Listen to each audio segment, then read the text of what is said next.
Mukunda jewellers లో కళ్యాణం గమనీయం sale 1,00,000 కొనుగోలుపై 10 గ్రాముల వెండి ఉచితం. నమస్తే రమగారు. నమస్తే జయ. రమగారు, మనకు కార్తీక మాసంలో వచ్చే పౌర్ణమికి చాలా విశేషం ఉంటుంది కదండి. అట్లనే మరి ఈ మాసంలో వచ్చే అమావాస్యకి కూడా అంతేనా? ఈ రోజు ఏం చేయాలి అసలు? అమావాస్య నాడు ప్రత్యేకంగా చేసేది ఏమీ లేదు.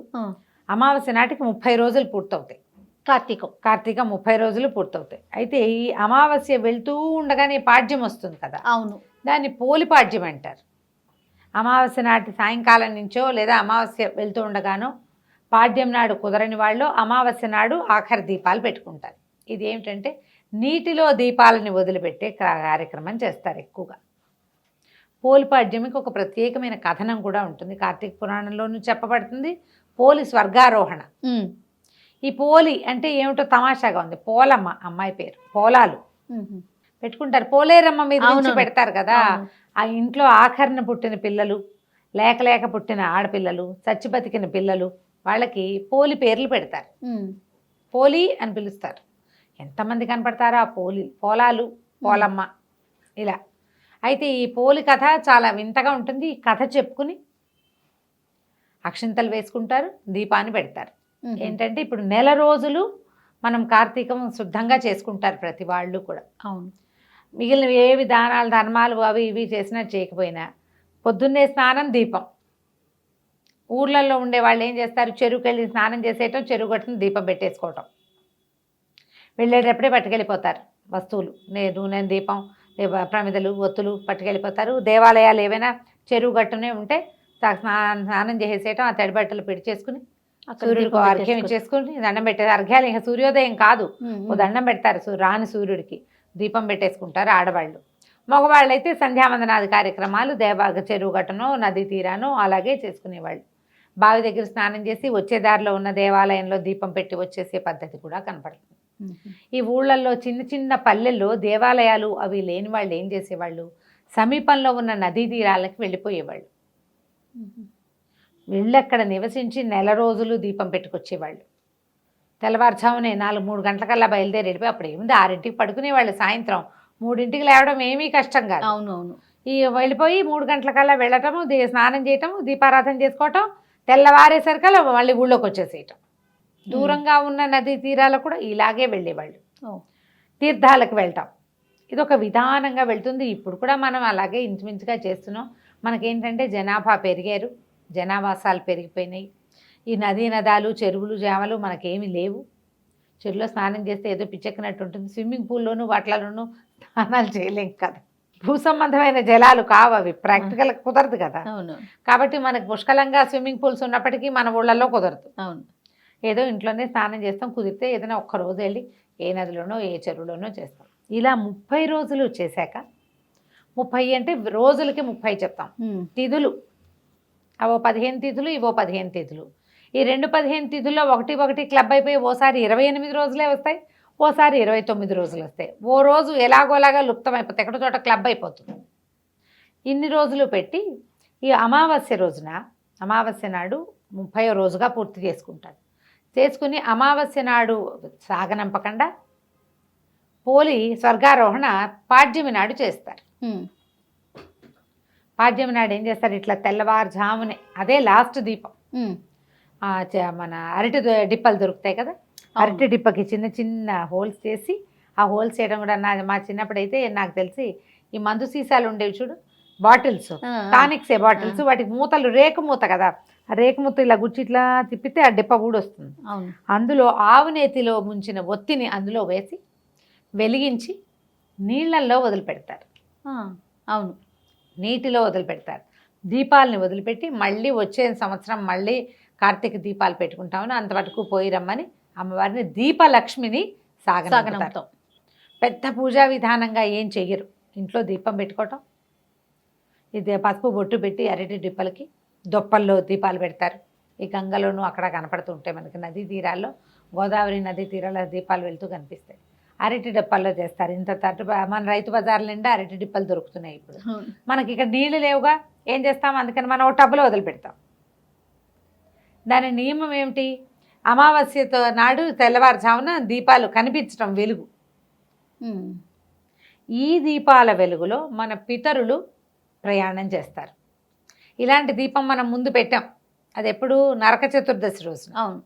సరిగ్గా నెల క్రితం కదా. అవును, దీపావళి అవును. అమావాస్యకి పెట్టామా? అవును. దీపావళి అమావాస్య తర్వాత అక్కడి నుంచి నెల రోజులు చేసాం చూడు, అలాంటివే యమదీపాలు ఇవి. ఇప్పుడు మన కార్తీకంలో 2 విశేషమైనవి చెప్తారు. జ్వాలా తోరణం ఒకటి చాలా అద్భుతమైందని చెప్తారు. తర్వాత ఇది వెళ్ళే దాన్ని చూసి దండం పెట్టుకోవటం.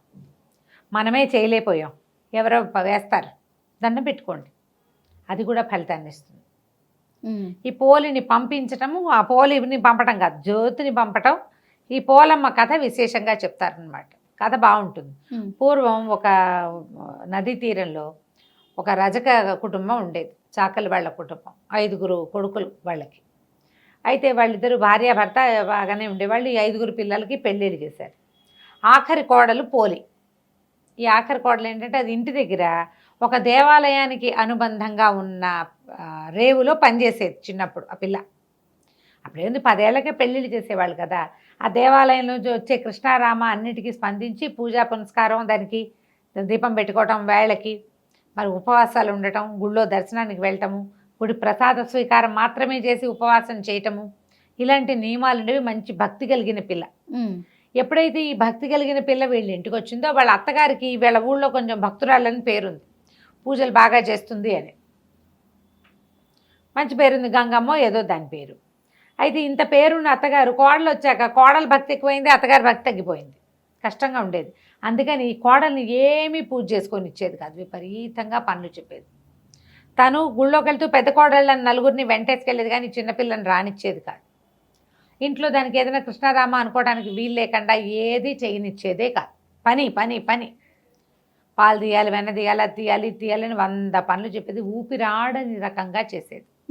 ఇవి ఎట్లా అంటే, సంధ్య దీపం ఇట్లా ప్రదోష వేళ దీపం పెట్టాలి కార్తీకంలో, సూర్యోదయానికి ముందు చేయాలి. సూర్యోదయానికి ముందు ఇంట్లోంచి బయటకు వెళ్ళనిచ్చేది కాదు స్నానానికి. పోనీలే సాయంకాలం దీపం పెట్టుకుందామంటే అన్నీ చేతి నిండా పనులు, ఇలాగే చేసేది. అయితే ఇలా కొంతకాలం గడిచింది. పిల్ల కొంచెం బాధగా ఉండేది, కానీ అయినా కూడా అది ఏం చేసేది, వాళ్ళ వాకిళ్లలో ఈ పత్తి చెట్లు ఉండేవి. కాయ కోస్తే అత్తగారికి తెలిసిపోతుంది. ఆ కాయ ఇట్లా విచ్చుతుంది కదా, టుప్పమని పగులుతుంది. అది పగిలితే పత్తి ఇట్లా తెల్లగా ముద్దలాగా వస్తుంది. అలాగా కొంచెం తీసి ఒత్తి చేసుకునేది, దాంతో చేసుకునేది దీపం. లేకపోతే అరటి నార తీసి అరటి చెట్ల దవ్వలాగితే నార వస్తుంది. పువ్వులు కడతారు మద్రాసు అయితే, నీకు తెలిసి ఉంటుంది కదా. ఆ నారని సన్నగా పేని అది ఒత్తులుగా వాడుకునేది. ఏం చేసేది, మజ్జిగ చేసి చల్లకవ్వానికి జిడ్డు వెన్న అంటుకుని ఉంటుంది కదా, అలాగా లాగితే గోళ్లలోంచి ఇంత కొంచెం కొంచెం వెన్న వస్తుంది. ఆ వెన్న ఈ ఒత్తికి అంటించి ఆ జ్యోతి వెలిగించి దేవుడికి చూపించేది. ఏదో ఒక రూపంలో రోజు దీపం పెట్టుకునేది. ఇలా ఒక నెల గడిచింది. సరిగ్గా అమావాస్య నాడు ఏం చేసిందట అత్తగారు, మరి అమావాస్య నాడు ఆఖరి రోజు కదా, కోడళ్ళందరినీ తీసుకుని వెళ్ళిందంటే దీనికి ఒక 100 పనులు చెప్పింది. వచ్చేసరికల్లా ఇల్లంతా మెత్తేసి చేసేసి పెట్టేసేయాలని చెప్పి పెట్టేసరికల్లా ఈ అమ్మాయి ఏం చేసింది, ఆ పూట అస్సలు సాగల పాపం. ఈ పత్తికాయ ఒకటి కనపడితే ఆ పత్తితోటి ఇచ్చేసి ఆ ఒత్తి పెట్టుకుని దీపం వెలిగించి దండం పెట్టుకుందట అమావాస్య నాటి తెల్లవారుచావున. అమావాస్య వెళ్ళిపోయి పాడ్యం వచ్చేస్తుంది, అమావాస్య వెళ్ళిపోతుంది. ఈ దీపం పెట్టేసరికల్లా ఏమైంది, అప్పుడు దండం పెట్టుకుంది. ఏంటంటే, నేను ఈ నెల రోజులు ఎలాగోలాగా పెట్టాను, ఈ ఆఖరి జ్యోతిని నీళ్ళల్లో వదిలే అవకాశం లేకుండా అయిపోయింది నాకు. అమావాస్య నాడు వదిలిపెడతారని పోయారు వాళ్ళంతా, నీళ్ళల్లో వదిలేందుకు నాకు అవకాశం లేకపోయింది. అందుకని బాణలో వదిలిపెడతానని నీళ్ల బాణలో ఆ దీపాన్ని పెట్టిందట. అయితే సరిగ్గా ఏమైంది, అప్పుడు కార్తీక దామోదరుడు ఆయన పైనుంచి చూస్తున్నాడు నిలబడి. చూసి అబ్బో ఎన్నో దీపాలున్నాయి, మొత్తం దేశం కింద భూమి నిండా దీపాలు, జ్వాలా తోరణాలు కనపడుతున్నాయి, దీపాలన్నీ నడుస్తున్న దీపాలన్నిటినీ చూస్తున్నాడు. చూస్తుంటే ఒక చోట ఇట్లా గుండ్రంగా తిరుగుతోందట దీపం, బాణలో ఉంది కదా. ఆయన ఈ దీపం ఏమిటని ఆసక్తిగా చూస్తే ఈ అమిత భక్తి కలిగిన ఈ చాకలి వాళ్ళ చిన్నపిల్ల, ఒక 20-18 ఏళ్ల పిల్ల కనపడింది.